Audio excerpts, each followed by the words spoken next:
nyomie blademio unsufeng boko blademio ao yeah blademio nyomie blademio unsufeng boko blademio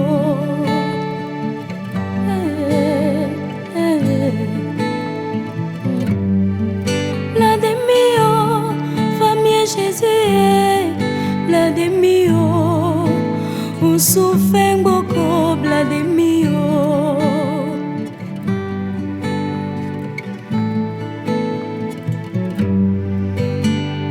Hamvo moyonti, blademio, un souffle beaucoup, blademio.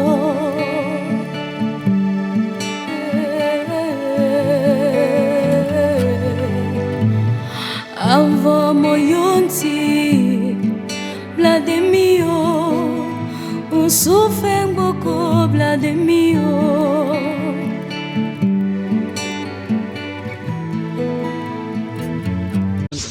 quand tu le fais là tu nous fais signe tu vas nous voir tu n'apprêtes pas tu nous fais signe pour qu'on sache tu vas nous s'y prendre intégralement islamique en d'autres termes de la religion musulmane. Mais il y a plusieurs points dedans. Nous avons à dénoncer vraiment plusieurs points et plusieurs éléments pour mettre à nu l'image réelle de l'islam.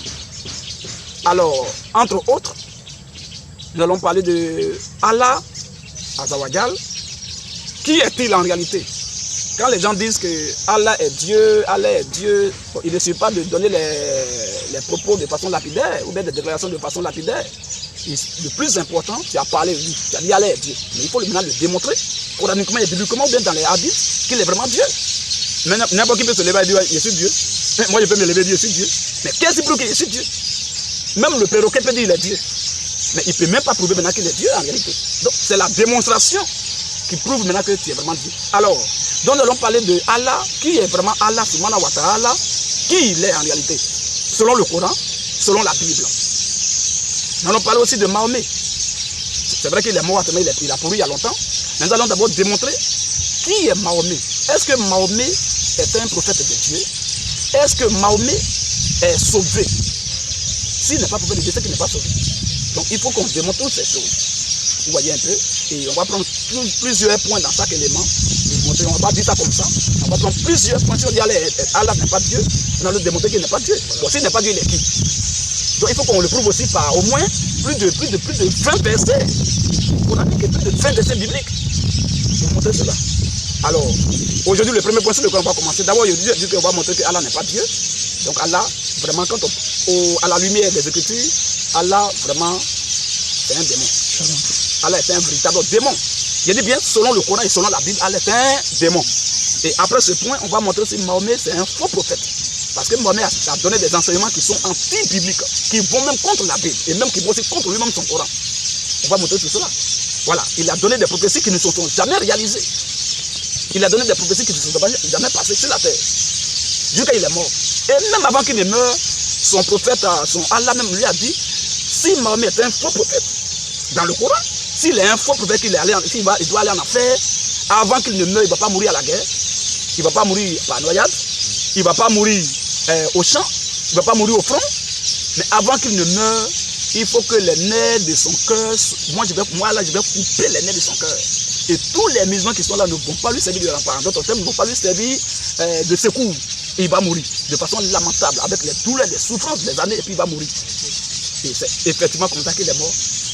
Lui-même, il a dit de sa propre bouche, on m'a empoisonné, la femme juge l'a empoisonné, et avant qu'il ne meure, il a dit que vraiment, mon aorte a été coupée, et il est mort. Donc ça prouve que vraiment c'est un faux prophète, et Allah l'a tué. Vous voyez un peu. Et il a donné vraiment des enseignements qui sont anti-coraniques et anti-bibliques. Alors nous allons montrer tout ça pour que les gens sachent que vraiment, voilà, le frère vient d'arriver, le frère caméraman aussi. Voilà, tu peux déplacer déjà, si on ne peut pas positionner dessus. Ok, donc, sans plus tarder les frères, nous rentrons dans le vif du sujet. Commençons par le premier point, que Allah Azawajal, des musulmans de l'islam est un gros démon venu de l'abîme de perdition pour blaguer les musulmans, pour les envoyer à l'abattoir. Pourquoi nous le disons? On va maintenant rentrer dans le Coran. Première preuve coranique, c'est ce premier point pour dire que Allah est un démon. Alors, surat 7, vous qui prenez note, vous qui suivez, prenez note. Hein. Il dit qu'on va démontrer coraniquement et bibliquement que Allah c'est un gros démon sorti de l'abîme de perdition. Un gros démon baradi qui est venu de l'enfer et qui est venu tromper les musulmans pour les envoyer aussi à l'abattoir, à la mort spirituelle, la mort de leur âme. Alors, pourquoi nous le disons? Le Coran est d'accord avec nous et la Bible aussi est d'accord avec nous. Alors, on prend le premier verset coranique, surat 7, verset 99. Vas-y, frère. Surat 7, 99. Oui. Sont-ils à l'abri du stratagème d'Allah? Voilà, vas-y. Ceux les gens perdus, Oui. se sentent à l'abri du stratagème d'Allah. Voilà. Donc, voici le verset. Vous pouvez chercher dans votre dictionnaire, chercher sur Internet partout, sur Google, partout, chercher. Dans les grands livres historiques, cherchez. Et vous verrez, quand on parle d'un stratagème, c'est un rusé. C'est celui qui fait usage d'une ruse raffinée, à la hauteur de la ruse du diable. Un stratagème, c'est un trompeur. C'est quelqu'un qui peut te dire, il peut te donner un rendez-vous, il va te blaguer. Après, on doit se voir aujourd'hui là, vraiment parce que tu sais qu'on doit aller quelque part voir ma maman, puisque maman, peut-être elle est morte, mais maman est malade. Il fait tout ça pour ne pas que tu saches. Et là, il t'attend là un guet-apens pour ne pas que tu saches. Et quand tu viens, il tombe sur toi et puis il te tue. Et c'est comme ça Mohamed a tué. Il y a un musulman qui était un poète, c'est pour ça qu'on l'a tué. Mais là, quand on va arriver sur Mohamed, c'est un faux prophète, là, c'est là on va parler de ça. Pour lui, nous sommes sur Allah d'abord. Allah qui est le général, le Dieu. Si on va le dépouiller de toute sa barbe, qu'il va voir qu'il est un démon, je pense que les musulmans seront libérés. Ceux qui sont nos frères là-bas qui sont dans l'ignorance. Alors, Allah, quand on parle de Dieu, ne fait pas usage de stratagème. Dieu est au-dessus de tout ça. Dans la Bible, Paul, on a guetté un jour Paul, et il y avait un guet-apens qui avait été tracé pour Paul pour le tuer en route. Les Juifs voulaient le tuer. On appelle ça guet-apens, c'est coup bas. Donc c'est les hommes qui font usage de coup bas avec les démons. Mais Dieu ne fait pas coup bas. Il est au-dessus de tout ça. Dieu va faire quel coup bas? Quand ils ont fait, Dieu a mis ça à nu. Voilà. Mais on n'a pas dit que Dieu est le meilleur de la ruse, de ceux qui font la ruse. Non, il est au-delà de ça. Dieu n'a pas rusé. Ces mots ne s'attribuent pas à Dieu. Ça s'attribue à Satan. Alors, donc ici, Allah, c'est quelqu'un qui fait usage de stratagème. Donc de la ruse raffinée, de la tromperie, de la trahison et ce qu'on appelle des guet-apens, des coups bas en fait. Dieu ne fait pas coups bas. Amen. Ok, donc ça c'est un premier verset coranique.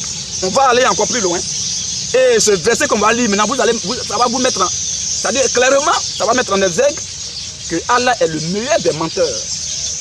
Il dit bien, Allah est le meilleur des menteurs. Or, nous savons que la Bible dit que Dieu ne peut jamais mentir. Il est impossible à Dieu de mentir. Bon, si Allah est le meilleur des menteurs, cela veut dire quoi? Alors, on va lire d'abord le verset. Surat 8, verset 30. Surat 8, 30. Vas-y. Et rappelle-toi le moment où les mécréants complotaient. Le moment, c'est-à-dire le temps où les mécréants complotaient contre toi, contre le prophète Mahomet, pour t'emprisonner, pour t'emprisonner, pour t'assassiner, ou bien pour qu'il t'assassine, pour te bannir. Ça c'est un complot. Ça n'a pas ça. Vas-y, ou te bannir, ils complotaient, ils ont comploté.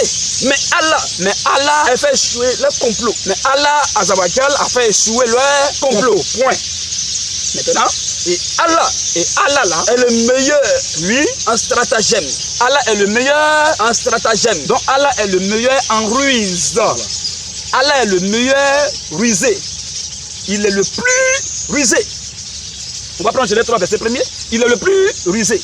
Donc il est le meilleur menteur. Quand on dit il est le meilleur, là, ça veut dire qu'il y a beaucoup de menteurs. Mais c'est lui qui est le patron. Voilà pourquoi on dit le meilleur. C'est le superlatif. Quand on fait les comparaisons de supériorité, on arrive aussi au superlatif qui a dit que c'est le paroxysme. Après lui, il n'y a pas quelqu'un. C'est ça, on dit le meilleur. Si on dit lui, il est le meilleur de la classe, c'est le premier. Il peut pas être deuxième, on est le meilleur de la classe. Non. C'est lui d'abord. Et puis les autres sont en bas de lui. C'est ce qu'on appelle le meilleur des menteurs. Donc si elle est le meilleur des stratagèmes, en stratagème, on va voir dans la Bible va nous éclairer. Qui est le meilleur en stratagème là? Genèse 3 premier. Le serpent était le plus rusé de tous les animaux des champs. Le serpent était le plus rusé de tous les animaux Des champs. Oui, Que l'éternel Dieu avait fait. que l'éternel Dieu avait fait. Il dit à la femme. C'est bon. Donc vous voyez déjà, vous voyez que c'est la même chose qui revient ici au diable. Le serpent, vous voyez c'est quel serpent? On va prendre Apocalypse chapitre 20, verset 2. Vous allez voir le serpent en question, c'est qui? On dit le serpent est le plus rusé de tous les animaux des champs. Le plus rusé. Allah est le plus rusé aussi. Allah est le meilleur menteur. Allah est le meilleur trompeur, le meilleur séducteur. Tu vois? Donc, si ici, Allah est le meilleur menteur, et qu'on vient dans la Bible dit que le serpent est le meilleur menteur aussi. Maintenant, quand on dit le meilleur menteur, ça veut dire quoi? On dit serpent. On va voir le serpent en question, il s'agit de qui? Alors, Apocalypse 22. Il saisit le dragon. Apocalypse chapitre 20, verset 2. Ouais, quand il a Apocalypse 22, c'est pas voilà. Apocalypse chapitre 20, Verset 2. verset 2. Oui. Il saisit le dragon. Alors, il saisit le dragon. Le serpent ancien. Le serpent était le plus rusé tout à l'heure. Hein. Le serpent ancien, Qui est le diable. qui est le diable, Et Satan. et Satan. Donc le serpent ancien en question qui est le plus rusé dans le jardin d'Éden, c'était le diable. Le diable. Si Allah est le meilleur menteur, le meilleur rusé, Allah est qui? Voilà, la Bible l'a mis à nu. Mais vous voyez que s'il vient dans l'islam, quand on dit c'est le diable ou bien c'est le Satan, ils ne vont pas l'adorer. Qui va le suivre? Mais dans la Bible, c'est le diable. Quand il vient dans le Coran, il se fait porter un autre nom, plutôt une autre appellation. Allah. Pour ne pas que les musulmans détectent. Parce qu'il est le meilleur des rusés. Donc il fait tout. Tout ça, il est toujours ratiné. Le serpent, vous voyez le serpent, on ne peut pas l'attraper, on ne peut pas attraper ses traces. C'est comme ça. Il ne va pas directement. Voilà Allah. Voilà votre Allah, subhanahu wa ta'ala, qui il est en réalité. Selon la première preuve, on n'a même pas encore fini sur la première preuve. Voilà qui il est. C'est le diable. C'est le diable. Maintenant, on va continuer toujours. On continue en prenant encore le livre de Genèse 3, toujours là. On a vu le verset premier, donc tu lis le verset premier, tu vas répéter, et maintenant tu reviens au verset 3, verset 13, on va voir quelque chose. Vas-y. Genèse 3 premier. Oui. Le serpent était le plus rusé de tous les animaux des champs. Donc le serpent est le plus rusé de tous les animaux des champs, non? Comme il est le plus rusé, qu'est-ce qu'il a fait au verset 13? Verset 13. Oui. Et l'éternel Dieu dit à la femme, oui. Pourquoi as-tu fait cela? Pourquoi Ève? Pourquoi toi tu as fait ce qu'il était interdit de faire là? Pourquoi tu l'as fait? La femme répondit, La femme dit à Dieu, le serpent m'a séduite. le serpent m'a Séduite. En d'autres termes, le serpent m'a trompé. Il m'a trahi. Parce qu'il est tellement rusé que tout le monde qu'il arrive facilement à trahir les gens. Ceux qui n'ont pas laissé Dieu en eux et qui ne sont pas vigilants, ils seront trahis par le diable. Et donc le serpent m'a Séduite. séduite. En d'autres termes, il m'a trompé. Il m'a trahi, il m'a menti. Parce que Dieu a dit, si tu mets, tu vas mourir. Lui, il est béni, non, si tu mets, tu ne vas pas mourir. C'est un menteur. C'est un menteur qui est là. Dieu a dit, si tu mets, c'est la mort. Lui, il dit, non, non, non. Dieu sait que vous n'allez pas mourir. Au contraire, quand vous allez manger, le jour que vous allez manger là, vos yeux vont s'ouvrir. Et vous serez comme des dieux. Vous la connaissez du bien et du mal. Voilà les propositions attrayantes et mielleuses qui ont trompé la femme. Donc lui, il vient avec les propositions. Même chose toujours. Il vient avec les biens matériels, les biens éphémères. Il a fait la même stratégie à Jésus dans le Nouveau Testament. Il lui a montré tous les hommes de la terre, leur gloire. Il a dit, si tu te protèges, tu m'as donné, je te donne. Donc lui, il ne vient pas pour envoyer la doctrine, mais il vient pour embellir les yeux des gens. L'évangile du ventre du bas ventre. Voilà le diable. Donc c'est ce qu'il a fait ici. Donc il a utilisé cette ruse-là, et il a eu Adam et Ève facilement. Et dès l'instant, comme c'est Adam et Ève qui étaient là pour superviser ce que Dieu a créé, c'est eux qui devaient dominer sur tout ça là. Alors, quand ils sont tombés, Dieu les a chassés. Donc lui, il a récupéré tout ça là. Et ça est avec lui. Et c'est à cause de la vie à Jésus que cela m'a été donné. Et c'est cela maintenant qui va nous projeter dans le deuxième point qu'on va lire tout à l'heure. Quand il a dit que Allah est le meilleur des héritiers, cela veut dire quoi? Ça c'est un deuxième point sur lequel on va aborder. Mais pour le moment, on est sur tout le premier point. Il faut prendre le livre de Psaume 58, verset 3. Bon, laisse Psaume 58 même. On va rapidement. Jean 8, verset 44. Jean 8, 44, oui. Jean 8, verset 44. Oui. Jean 8, 44. Vas-y. Vous avez pour père le diable. Vous avez pour père Le diable. Jésus dit, vous avez pour père le diable. Maintenant, le diable, il fait quoi? Vous voulez accomplir les désirs de votre père. Vas-y. Il était meurtrier dès le commencement. Oui. Il ne se tient pas dans la vérité. Et il ne se tait pas dans la vérité. Parce qu'il n'y a pas de vérité en lui. Parce qu'il n'y a pas de vérité en lui. Lorsqu'il profère le mensonge, quand lui ment là, il parle de son propre fond. Il s'autoproclame. Allah, il n'y a pas d'autre Dieu qu'Allah. Allah est le seul Dieu. C'est Allah qui a créé tout ça. C'est une autoproclamation, une usurpation de titre et de position. Sinon, ce n'est pas lui. Continue un peu. il parle de son propre fond. Car Parce que il est menteur. il est menteur Et le père du mensonge. il est menteur. Et le père du mensonge. Qu'est-ce qu'on appelle père du mensonge? C'est le meilleur menteur. C'est-à-dire qu'il a des enfants qui sont des menteurs aussi. Mais ces enfants ne peuvent pas le dépasser en mensonge. Et en ruse, et en tromperie, et en trahison. C'est le premier. Vous avez vu ce que son fils a fait? Caïn.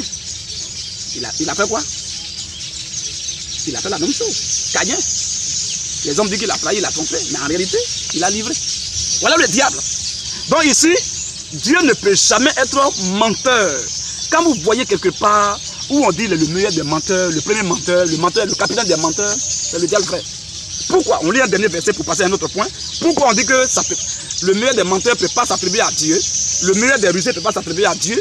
Le meilleur des séducteurs et des trompeurs ne peut pas s'attribuer à Dieu? Pourquoi? Dernier verset, une fois pour le bon. Pourquoi on passe à un deuxième point? Hébreux chapitre 6, verset 18. Et puis il dit non que c'est Dieu. Et les petits musulmans possédés là, quand ils veulent mentir, il dit mais Dieu là, il est le meilleur. Tout ruse que les gens font là, Dieu au-dessus de ça, Dieu au-dessus, mais il n'a pas rusé. Dieu lui au-dessus par sa puissance, par sa suprématie, par sa grandeur, par sa seigneurie. Tu comprends un peu? Par son omnipotence, omniscience et omniprésence. Il n'est pas rusé. Dieu n'est pas rusé. Vas-y frère. Hébreux 6 à 18. Afin que, par deux choses immuables, dans lesquelles il est impossible que Dieu mente. Il est impossible Que Dieu mente. Donc, il est impossible à Dieu de mentir. Mais quant à Allah, il est le meilleur des menteurs. Quand on voit le meilleur des menteurs, c'est le diable. Il est menteur et père du mensonge. Voilà le diable. Donc, voici d'abord un premier point qui nous démontre que Allah peut être tout sauf Dieu. Il peut être tout, donnez-lui tous les attributs que vous voulez, mais il n'est pas Dieu. Parce que Dieu ne ment pas. Lui, il est le meilleur des menteurs, le meilleur des trompeurs et des séducteurs. Alors, il ne peut pas. Alors, on va lire un dernier verset même qui me vient à l'esprit. Prends-moi 2 Corinthiens chapitre 11. Verset 2 rapidement. 2 Corinthiens chapitre 11, verset 2. Vite, chapitre 11 à 2. Oui. Car je suis jaloux. De vous. Oui. Je suis jalousie de Dieu. Je suis jalousie de Dieu. Parce que je vous ai fiancé. Parce que vous, là, je vous ai fiancé À un seul époux. Vous vous plantez à Christ. Vas-y. Comme une vierge pure. Oui. Toutefois. Oui. De même que le serpent. De même, celui qui m'intéresse là. Paul dit toutefois de même que le serpent séduisit Ève. trompait. Par la ruse. A trompé Ève. Par sa ruse. A trompé Ève. Par sa ruse. A trahi Ève. Par sa ruse. A blagué Ève. Par sa ruse. A menti à Ève par Sa ruse. Est-ce que Dieu est rusé? Jamais. Voilà votre Allah, frère. Voilà qui est votre Allah. Ce que Paul parle là, c'est ce qui se passe dans le jardin d'Éden. Qui a fait ça? Le diable. On a lu tout à l'heure. Les serpents en question, c'est le diable et Satan. Ce ne sont que ces appellations, ces titres qui lui reviennent. Voici qui est clair. Premier point, il est incontestable, indéniable, voire même indiscutable, que le diable est Satan. Satan est le diable. Alors, Allah est un démon. Voilà, c'est clair, frère. Parce que tout ce qu'il vient de faire là, Dieu ne fait jamais ça. Alors, on va s'arrêter sur le premier point. Alors, affaire à suivre dans le deuxième point, où nous allons vous montrer maintenant que Allah se dit qu'il est le meilleur des héritiers. Or, vous savez que ce thème-là ne peut pas s'attribuer à Dieu. Dieu, on va mettre fin à ça. Affaire à suivre dans la deuxième vidéo, on va vous montrer que Allah n'est pas Dieu. Allah, c'est un démon. Pourquoi? Parce qu'il est le meilleur des héritiers. Alors, à suivre.